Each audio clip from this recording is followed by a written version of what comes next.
Good morning, I'm Bryce Christensen. I'm a chiropractor and an active release techniques provider. Today I'm here with Jim, and Jim's going to help me demonstrate a common exercise that I give to a number of different problems in my office. I'll give it to people that need core strengthening of their abdominals and low back muscles. So if the patient presents with low back pain, neck pain, even extremity problems, it really helps with. The dead bug exercise is widely popular in rehab, and if you search for dead bug videos online, you'll see a lot of different types of providers teaching different ways of doing the dead bug.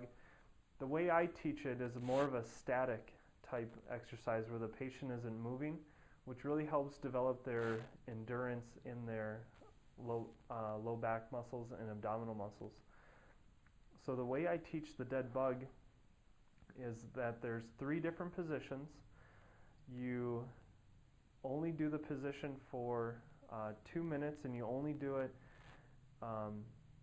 if you can do it for 2 minutes. If you can't do the pose for more than 2 minutes, you don't transition to the harder pose. But once you can hold the first pose or the easier pose for 2 minutes, stay stable, then you can graduate to the next one. Once you have that down, 2 minutes, stable, you can graduate to the third and last pose. So the patient or the person will start in this position, knees bent, feet flat on the floor.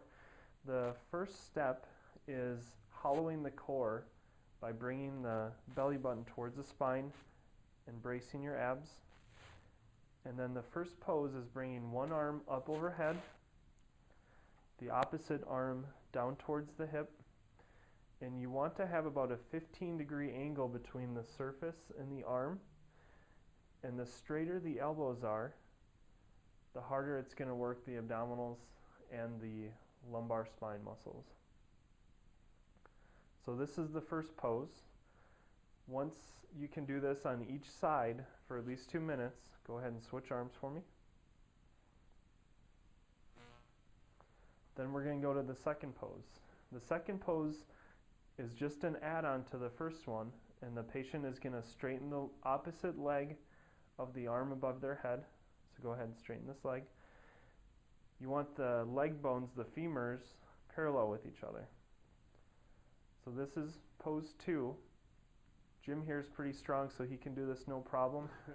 For others, this can be a little bit of a challenge, and some people can't get this down to graduate to the third one, and that's okay. You just want to make sure that you're staying consistent with it. So pose 3 is bringing the opposite knee to about here, where it's right above the hip, and there's a 90-degree angle between the spine and the hip. Okay, go ahead and switch sides. So if we switch sides, we start in position 1, and then go to position 2, and then position 3, bringing the knee right there. And that's the way I teach the dead bug track.